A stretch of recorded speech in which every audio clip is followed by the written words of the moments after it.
Unlock the power of your mind. This is Provocative Enlightenment with Eldon Taylor.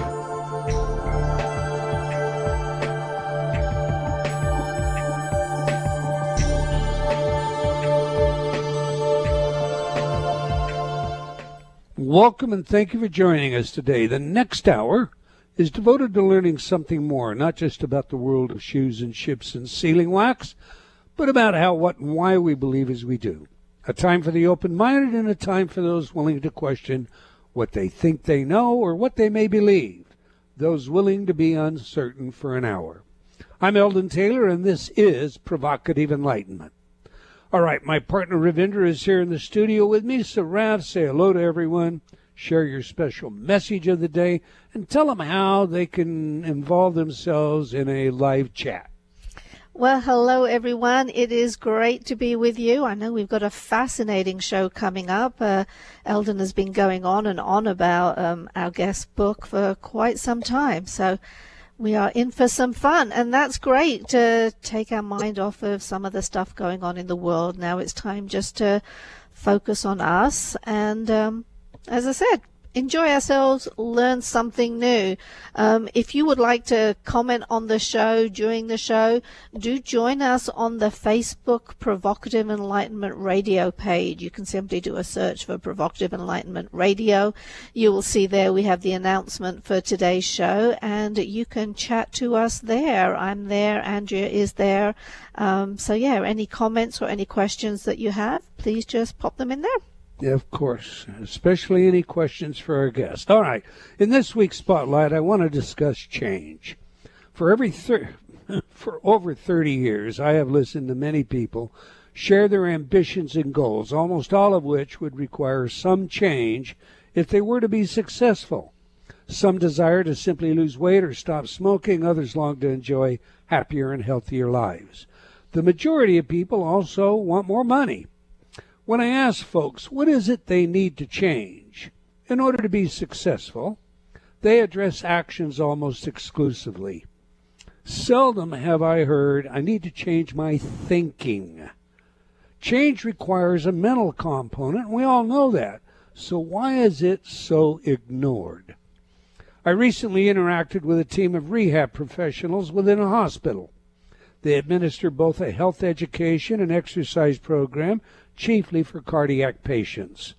The exercise is monitored and structured well, but the education part is an example of why people fail to change. Let me flesh that out a little.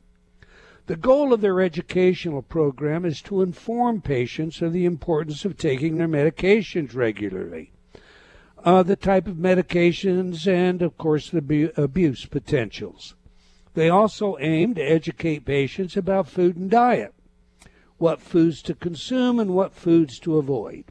This makes sense, but when I ask, where's the mental training, the mental component of this, the things that will motivate people, that will assist them in understanding themselves and their habits, the mindfulness or meditation or autogenic relaxation techniques, counseling, and so forth, they inform me that they do not cover these things because they copy other rehab facilities.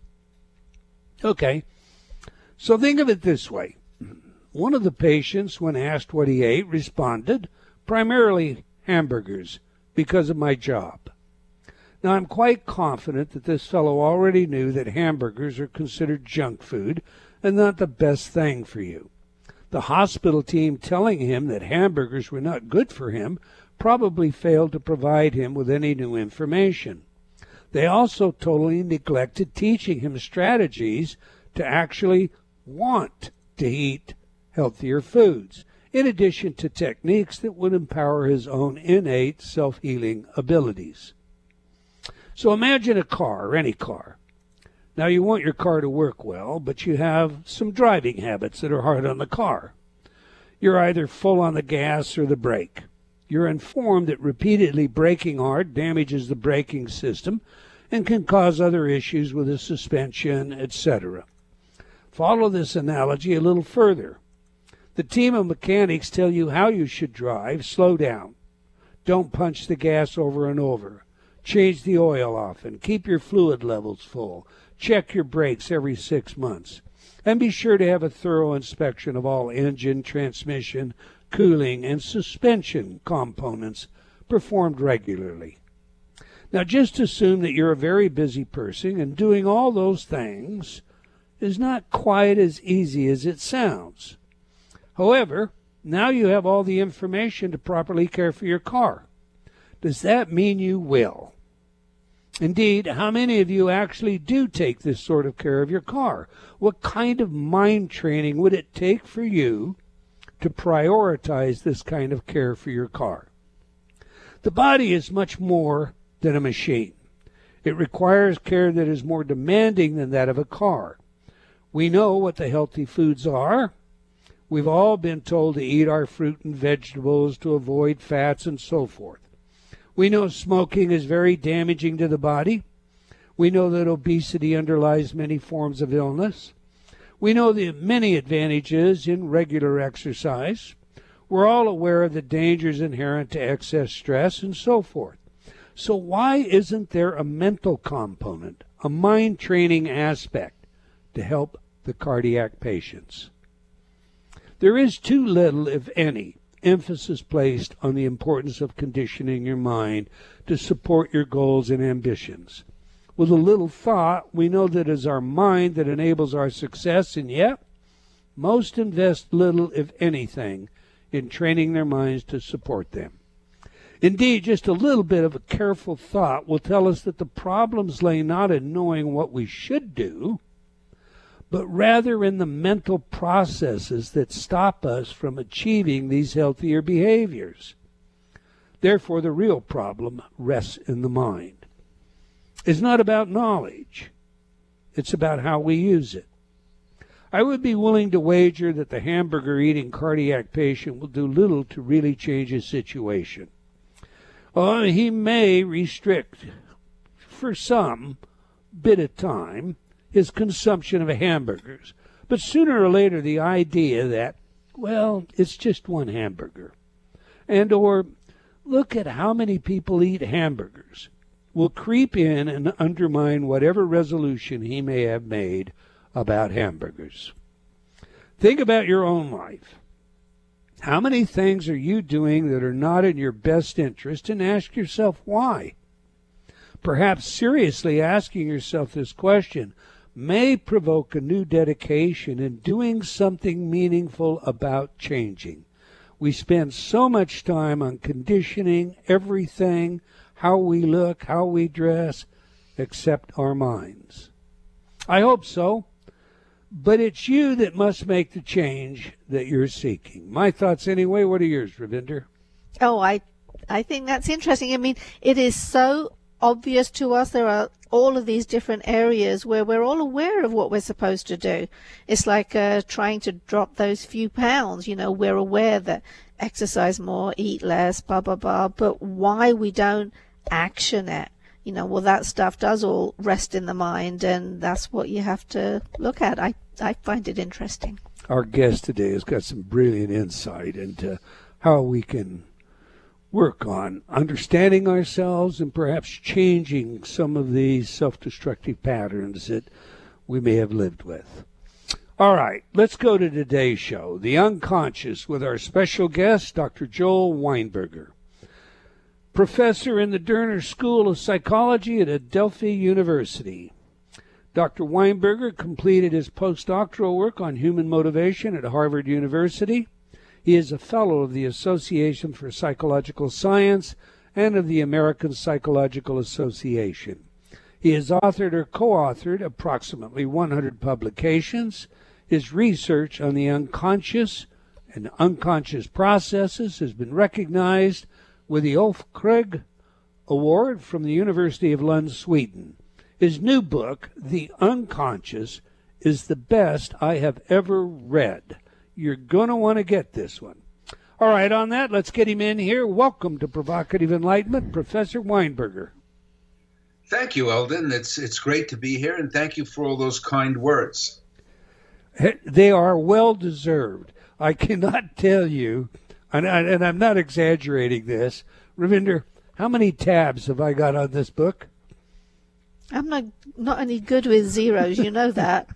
The book is pinned with tabs from front to back. Incredible work, and so thorough. And so comprehensive. That I found very impressive, and I was just riveted as I read through your book. But all right, Professor, we like to know three things on this show. Who is the messenger? What is the message? And, of course, how do we use it? To that end, what are you passionate about, and when and why did you become interested in the unconscious? Okay. I'm passionate about understanding the mind. I think I've always been that way since I was a little kid, understanding why people do crazy things. I should say a little bit of my background. My parents are Holocaust survivors, and so I heard about the most horrific things that could possibly happen. And I tried, why would anyone do that? How did my parents survive this thing? And what does that tell us about human nature? So coming from there, I almost had to be a psychologist, so I became one. And then I'm listening to people. Nobody is inherently evil or terrible. They'll always tell you what the wonderful reason is that they did something, even if it was a bad thing. Even Hitler said he was trying to save the German people, however crazy that sounded. And so I tried to understand, well, why do people do these things? What's going on in their heads? That got me to the unconscious. And I started studying the mind. I don't know if you're interested in how I got specifically into the unconscious, but that's who I am. So I got interested in human motivation. You mentioned that I studied specifically human motivation as a postdoctoral fellow at Harvard, and that led me to the unconscious because that's where most of our motivation is. And so here I am talking to you. And I'm blessed that you are here, and you're here to share what you've learned in 20 years of researching the unconscious. You're today's spotlight, Professor. What are your thoughts on the idea of working to understand and even re-engineer our own minds as a part and parcel of a proactive life? I'm in complete agreement that we need to do that. And I think step one is the step I'm trying to make, at least little tiny baby steps, is to try to understand how the mind works. And in order to understand how the mind works, you can't avoid trying to understand how the unconscious works, because that's most of our mind. Most of what we do, most of what we think, most of what we feel are residing in the unconscious parts of our mind. So the first thing to do is understand, how does it work? Where did it come from? Why is it the way it is? And then knowledge is power. When you know that, you're in a position to work with it, to leverage it, to work on its strengths, to leverage the strengths, to accent the weaknesses and see what we can do about it, and so on. All right. To that end, let's talk a little bit about implicit learning. I was impressed in your book by the fact that implicit learning is a form of memory that doesn't degenerate, while explicit memory is something that age tends to wear on, and a number of different diseases can just simply destroy. So please unpack for our audience what implicit learning is, how it influences our lives, and why it is significant that it doesn't decay. Okay, so the best way I can demonstrate that implicit learning exists is by asking people, do you remember anything before age 3 or 4? And pretty much you don't. And then I would ask, so therefore it must have all been irrelevant. Obviously it was not. You learned many things, many skills. You learned to walk, you learned to talk. You learned who your parents were, you learned how to love. You remember none of it. And then, so what happened? You learned it implicitly, otherwise you couldn't have learned it. What is implicit learning? Implicit learning is what I call in the book radically empirical. What I mean by that in English is, when two things happen together, you learn them as if one caused the other. Now, oftentimes one did cause the other, and oftentimes one did not cause the other. They just happened to hang together. This, by the way, is how we learn prejudices. Things hang together, and we assume one caused the other, and then we end up with a biased point of view. So Why doesn't it degenerate? It is the main way we learn. It is the main way animals learn. After all, our ancestry is an animal ancestry. Explicit learning is literally built on top of it. It doesn't develop until after age 3, and it decays with age. And believe me, I know, because I'm aging. So we have word finding problems. We have we don't remember people's names. We can't recall as well as we did. But we have a certain wisdom that we've accumulated that I think more than makes up for it, which is why older people make better decisions, which is why in our Constitution you can't be 36 years old and under 36 and be president of the United States. So through experience, you've learned things that maybe you can and maybe you can't give words to, but they're in you now. And that's implicit learning. I could get into the weeds about it, but that's basically what I'm talking about. You don't know you know it, but you know it. Okay, you open your book with a thorough review of subliminal research as one of the forms for understanding implicit learning. And there was a period during the 70s and early 80s when there was little argument about whether or not subliminal information influenced us. Now, in my opinion, and please opine on this, the Judas Priest case in Reno, Nevada was a turning point, at least among the populace at large. CBS poured money into discrediting subliminal influence in order to defeat the idea that they may have had some liability in the release of the recording containing subliminal content that allegedly contributed to the deaths of 2 troubled teenage boys. So, in addition to your opinion regarding the impact engineered by CBS, why did subliminal influence become the whipping boy by so many in mainstream psychology then? There are several reasons. First of all, I know about that case because Howard Chevron, who was a colleague of mine who I knew, he has since passed away, was the psychologist who testified for that case. I testified there too. You did as well? Oh, I was unaware of it. Uh-huh. Okay, so the first thing to say about it, just to put the matter straight, is you can't make someone quack like a duck or dance like a chicken. What you can do is take something they're already, if not prone to do, but is in their heads, and through these kinds of stimulation, make it more likely that they'll do it. So these kids that hurt themselves, they were troubled kids to begin with, which was the argument that the other side made. But the correct argument was, yes, that's true, but you didn't need to push them over the edge, which is what the subliminal did. Now, in terms of why the field resisted it, first of all of society resisted it, but specifically the field was dominated by behaviorism at that time. And behaviorism didn't acknowledge that there was a mind at all, let alone an unconscious mind. And this kind of stuff was arguing that there is an unconscious mind. Moreover, it's important and it can influence you. People don't like it because it means they're out of control. There's some stuff going on that they're unaware of. And if you have a minute, I'll tell you a story. I was fortunate enough to meet B.F. Skinner when I was a postdoc at Harvard. And Please. Okay. Why the hell would B.F. Skinner want to meet me and I'm studying unconscious processes? And he said he wanted to meet me because to his mind, and I use the word mind in our sense, not in his, the presentation of a stimulus subliminally was a new way to present a stimulus. So what it was to him was a stimulus. So he believed the effects. He didn't believe any of the theory. He didn't believe in mind.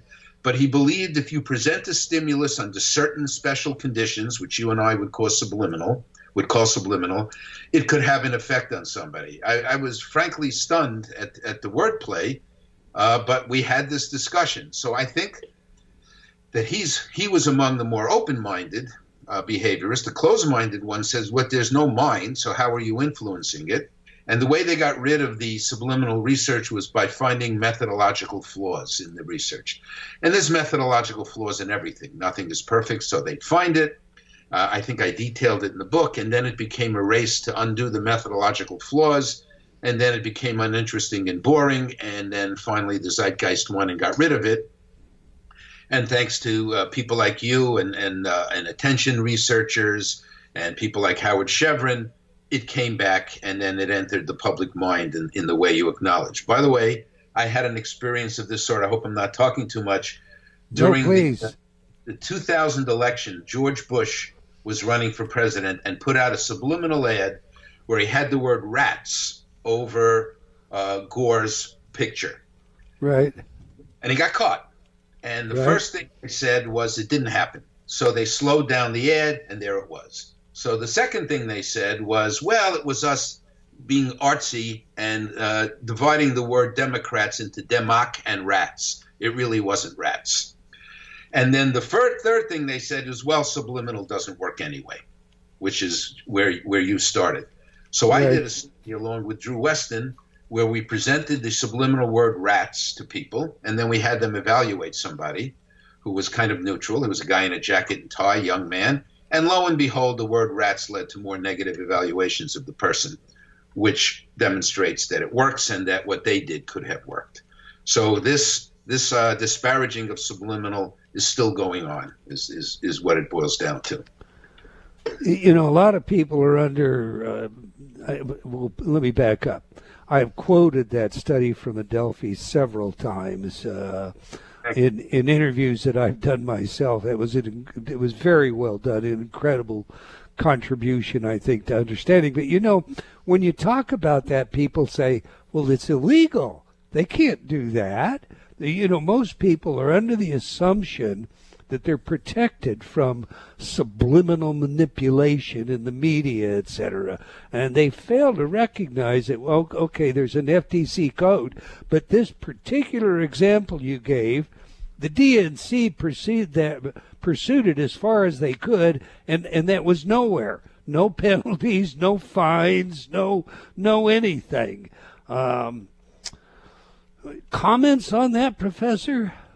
You're absolutely correct. It's a code, and it's followed voluntarily. It's not a law. It's not a rule.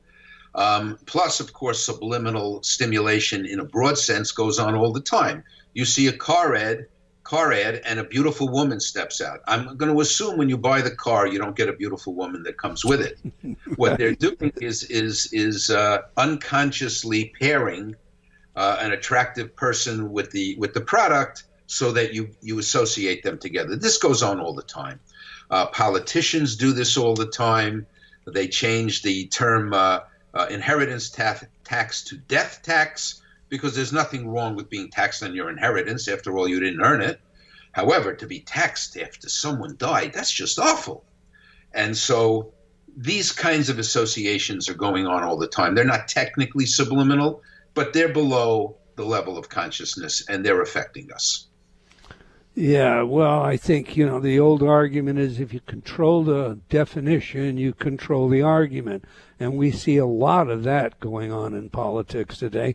But to pull it back around to the nature of implicit, you know, what are your thoughts when, you know, you turn on the television and you're seeing an ad, and the ad is, you know, the Gombu's coming to town and you're going to get it, but we've got the cure, and you've got this person, they're in a supine position, they're being doted upon, you know, run to your XYZ pharmacy and get ABC. And what are your thoughts on that kind? Do we actually promote disease with those kinds of ads? To a degree, we do. I mean, selling snake oil is not new. The unconscious desire and belief in authority, we know, goes all the way back at least to Milgram demonstrating it. And we also know about what's called the sleeper effect, which is unconscious, which I mentioned in the book, which is when you see an ad, you know it has a purpose, you know there's an agenda, so you can dismiss it. Comes a couple of weeks later, all you remember is kind of, you know, I heard that. Someone said that. I always like to tell people when someone says to me, I read that, I say, really, where? They never know. I heard that. Whom? They never know. So you know, one of the... I'm sorry, go ahead, Professor. I was going to say the source disappears, the context disappears, but the content of the message stays, and now it's more believable. Yeah. And you know, when we come back, we've got a break coming up, but when we come back from the break, maybe we can pick it up with why it is that negative messages stick with us more than positive messages. Why it is that even when an ad appears or a story appears, it says John Doe did something, and then later it's retracted. We remember that John Doe did and not the retraction.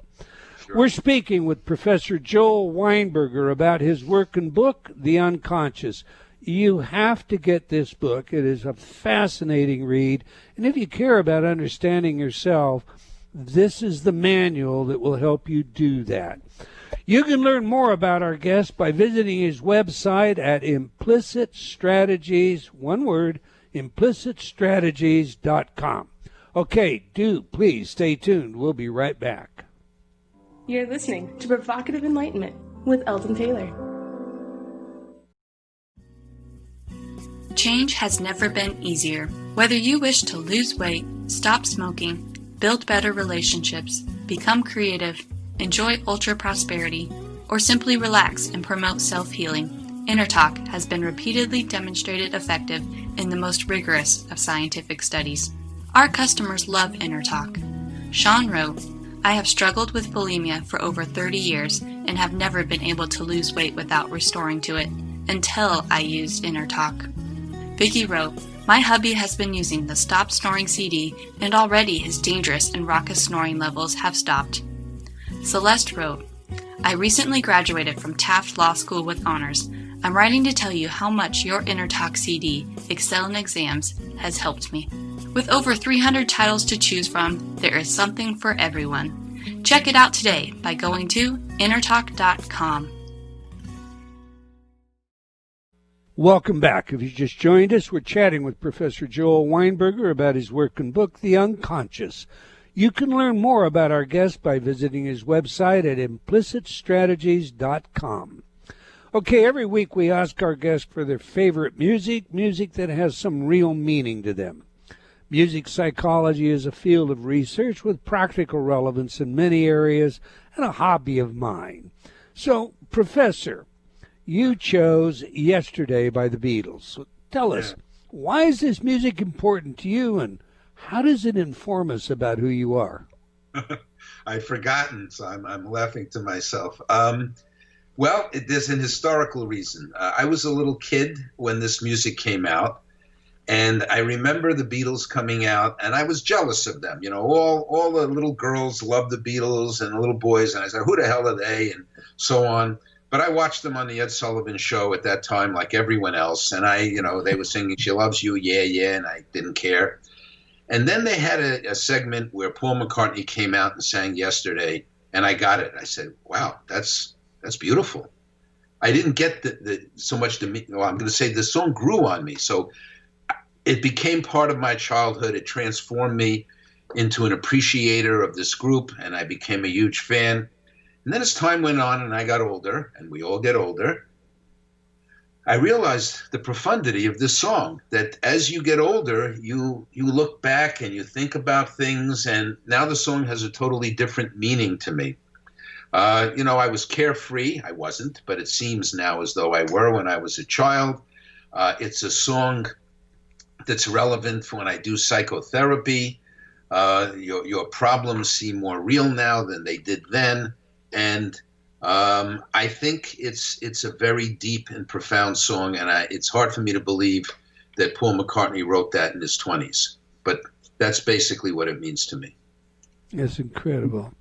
You are the first person I've ever known, first male, I should say, well, first person, but to admit that they were jealous of the Beatles after watching them on Ed Sullivan, going to school the next day, and hearing all the girls rave on about him.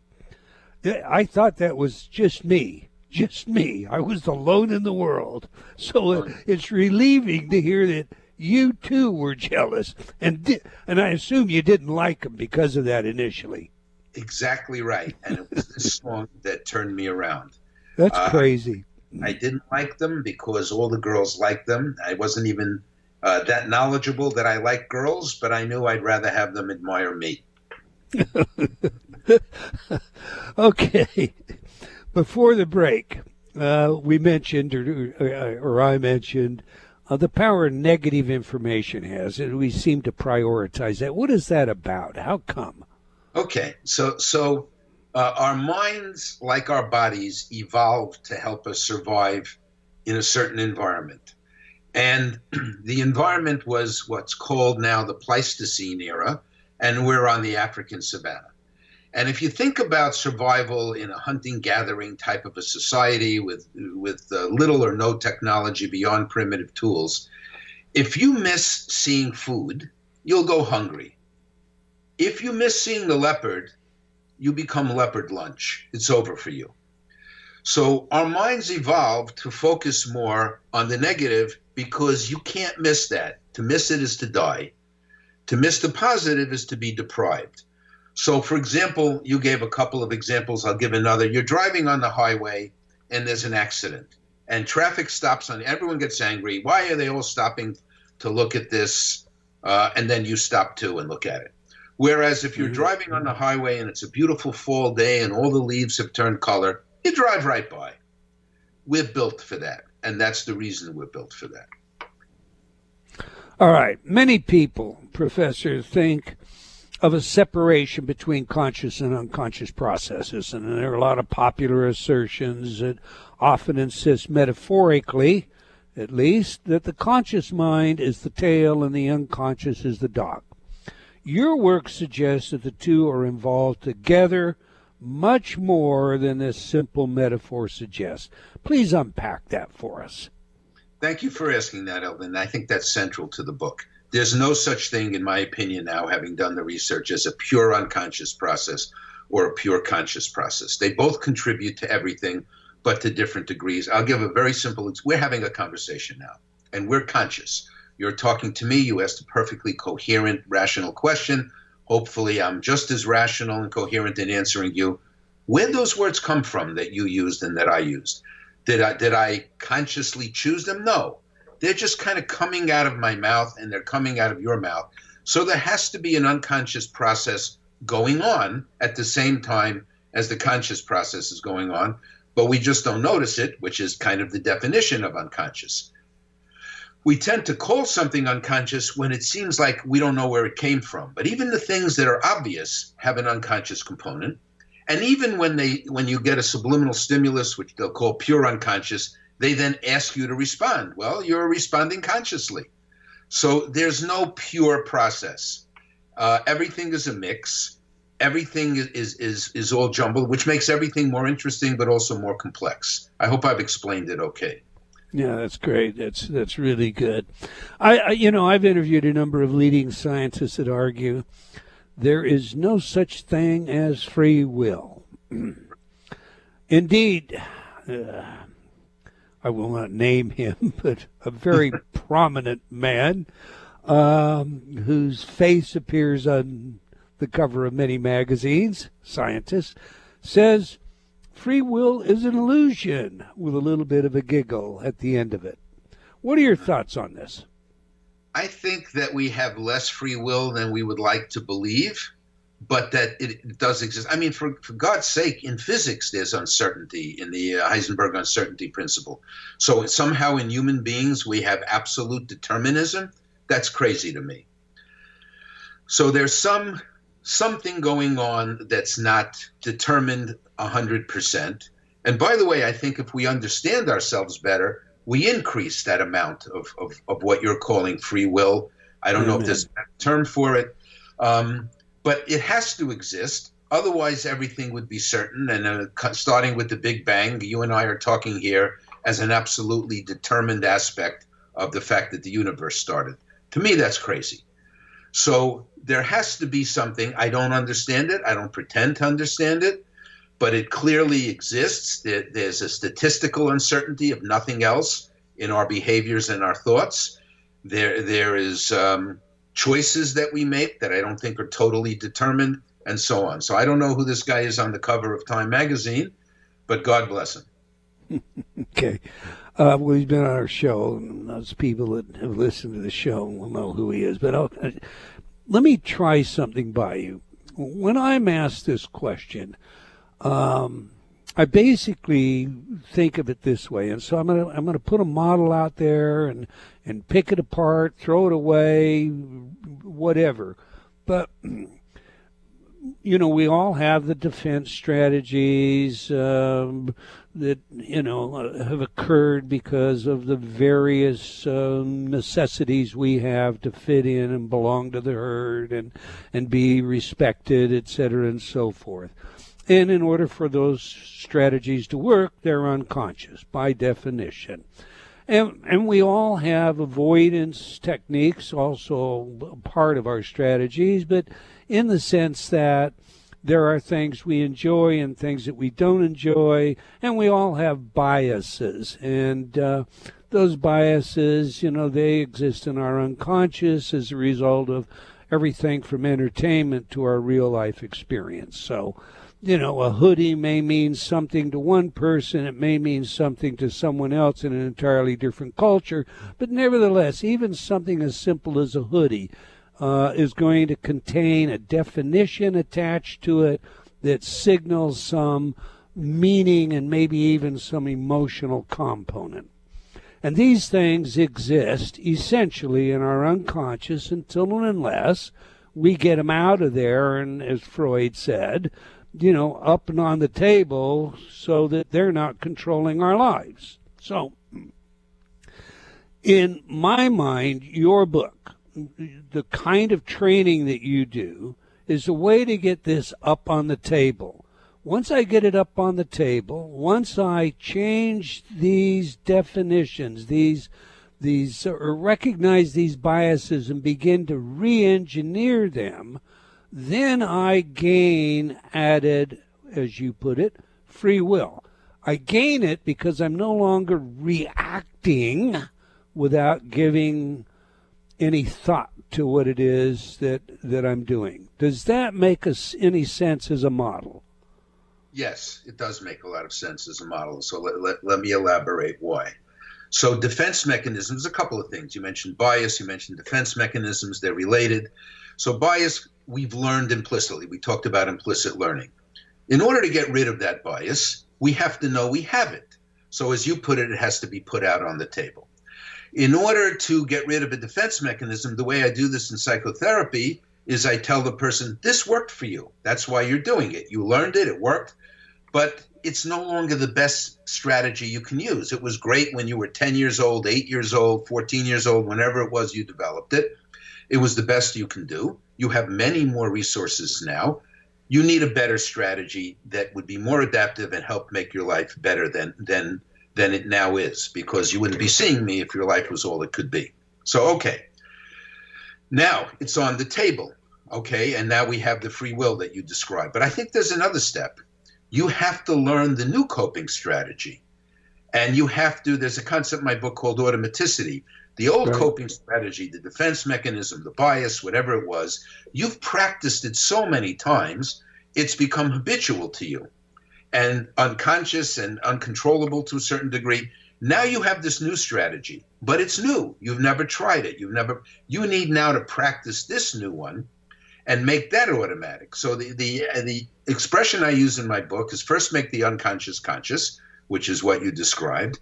And now you have to make the conscious, your new thinking, unconscious. You have to make it the automatic default way that you behave.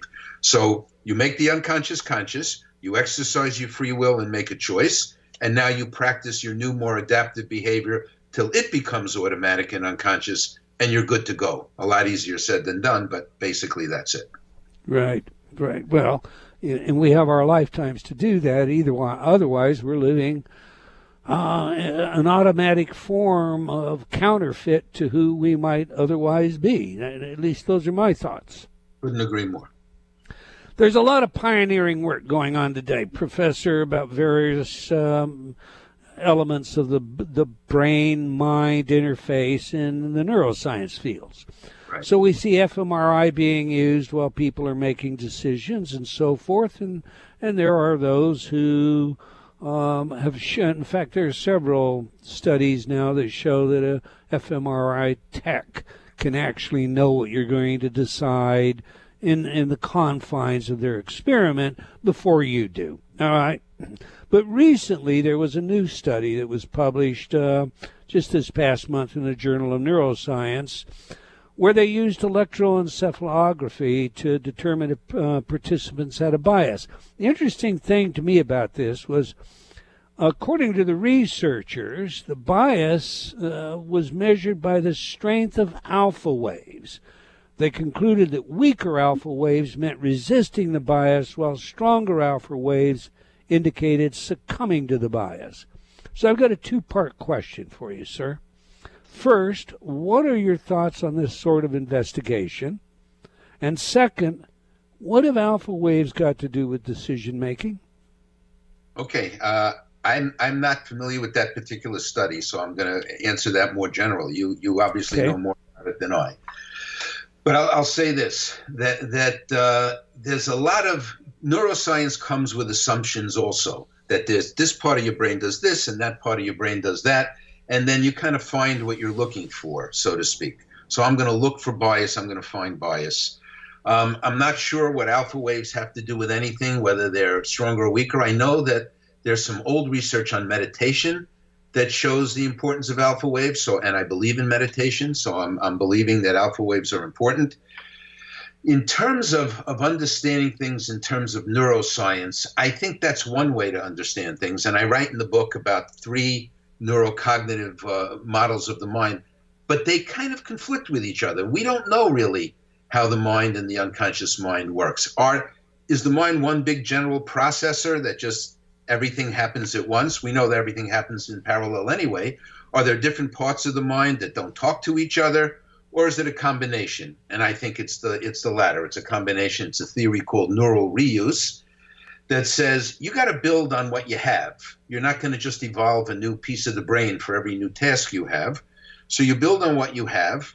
And that's why, by the way, when we talk, we move our hands, because the motor part of our brain is part of the verbal part of our brain. It's the same thing. The physical and the verbal are artificially disconnected by us, but it's in fact not disconnected. The physical and the verbal. I know you had John Barge on as a guest, and he's done some wonderful research on this, where you hold something warm and you become more friendly.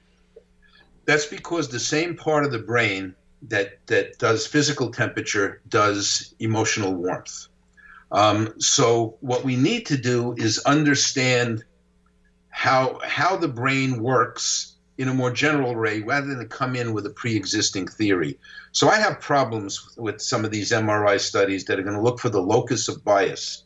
I'm not sure there is a locus of bias. I'm sure there is bias, and I'm sure that it's in the brain somewhere, but I suspect it's interconnected in several parts of the brain rather than in one particular area. That makes perfect sense. But an interesting question, and you're a researcher, so it's something that you obviously have access to do. But this study seemed to imply to me that when automaticity was involved, when it was just coming out of the unconscious purely, that there were greater alpha waves, a larger proportion of alpha waves to the total brain wave than when there was resistance. And of course, you mentioned alpha as a part of meditation, and of course it is. I think everybody recognizes that. But when we're in an alpha state, we're not really exercising explicit learning techniques. We're generally drifting off to daydream, etc. So I just wonder if there isn't a correspondence between an increased amount of alpha waves with the automaticity. I'm not involved in actually thinking about this. I'm just responding, versus I'm now trying to override that implicit bias because I become aware of it, and therefore I enter more beta and there's fewer alpha. Just a thought. Okay, so please.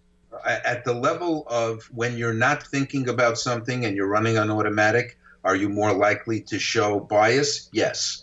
You're more likely not to be thoughtful? Yes. So that's true. If that is reflected in alpha waves, then that study makes perfect sense to me. The problem with overriding is temporary. You need to figure out a way to override it all the time, because otherwise the next time you daydream or lose focus or just living your life without consciously thinking about it, we can't be mindful all the time unless we're the Buddha. You will go back to your automatic way of thinking. So the idea that the conscious can override the unconscious, yes, but only for a period of time. All right, I have a $64,000 question for you. Okay. Everybody knows how important the mind is. I mean, everywhere you turn, people are saying, stay positive, today, be optimistic, We've all heard about the zone for athletes, etc. That being the case, why is there so much resistance to acknowledging a psychodynamic, active unconscious that we can access and train? Because it's a lot of work and it's hard and we don't have direct access to it. There's even an historical, philosophical reason for it among intellectuals. René Descartes said, I think, therefore I am, and thinking, therefore, is identified with mental. And you can't say I think, but I'm unaware of what I think, therefore I am. So the unconscious was ruled out intellectually early on. And then it came into thinking in terms of mysticism. Scientists don't like mysticism. Then the general public doesn't want to believe that they're not masters of their own fate. Freud said there were 3 blows to human self-centeredness. There was, we're not the center of the universe. Copernicus, we're not the center of creation, Darwin, and we're not the masters of ourselves, Freud himself. Right. So in order to become master of yourself, in order to know thyself, as Socrates put it, you have to accept that there are parts of yourself that you don't know, that there are parts of yourself that are not altogether attractive to you. You have to be willing to put them on the table. You have to be willing to accept that they're there, and then you have to be willing to work on it. None of that is easy, and none of that is something that most people are happy to do, at least at first. In talking to you, I can tell you care deeply about people. In reading your book, I thought, because I write, I've got a few books myself, I thought, whoa, how long did it take these 2 people, because you have a co-author, That's right. How long did it take them to put this together? I mean, what on earth? You would have to be really motivated. So I've got a 2-part question. What was your biggest challenge in writing the book, and why did you do that? Okay. So there's an historical reason, two reasons why I did that. And my co-author I brought in, you'd have to ask her reasons. When I was first in grad school in the late 1970s, early 1980s, there's no such thing as the unconscious. And I'm taking this graduate course on motivation, and my professor is saying there's no such thing as the unconscious, and here's a chapter I wrote to demonstrate it. And I remember thinking, he's crazy. How can anyone say that? And why do I have to prove there's an unconscious? Why don't you prove to me there's consciousness? So that started me going. And plus I was interested in motivation, and most of our motivations are unconscious. As I studied this stuff, it became clear to me. You mentioned how long did it take me to write the book. There's 2 answers to that. One, it took about 3 years, and the other one is it took 20 years. So I've been looking at this and trying to get my hands around it for decades, because the people who study this thing, I'm not sure why, don't talk to each other, let alone read one another's work. So if you read the clinical literature or the psychoanalytic literature, they're not reading social psychology, they're not reading cognitive science. If you read cognitive science and social psychology, they're not reading the clinical literature. And if you read neuroscience, everyone kind of does a little smattering of neuroscience nowadays. It's fashionable, but no one gets into it. So in order to write a book on the unconscious, we had to go into all of these areas. And that was the biggest challenge. That was tough. And the motive was, hey, you guys are talking about the same phenomena. Maybe you ought to talk to each other. I don't have the answers, but maybe I can put you in touch with each other. And maybe you'll then talk to one another and share your insights and share the knowledge that you have that the other person doesn't have. And so that's why I wrote it. The biggest challenge was I found myself reading philosophy. I didn't want to do that, but I had to. I found myself reading neuroscience. Actually, I enjoyed that. I didn't know that I would. And social psych I've always been into, and clinical psychology I practice. So that's what it was. My co-author is more in the clinical sphere, so she helped flesh out some of the examples and a lot of the psychoanalytic literature and so on. It's a great book. I want everybody to read it. We're out of time, Professor. We're going to have to bring you back again. You're a wealth of knowledge, and you studied with one of my idols, Lloyd Silverman. I had tons of questions to talk to you about that. But all right, I want to thank you for your work, sir, and for your willingness to share it with us. We've come to the end of another hour of Provocative Enlightenment. I want to thank all of you for joining us today. I hope you enjoyed our show, and will join us again next week, same time, same place. Until then, remember, believing in yourself always matters.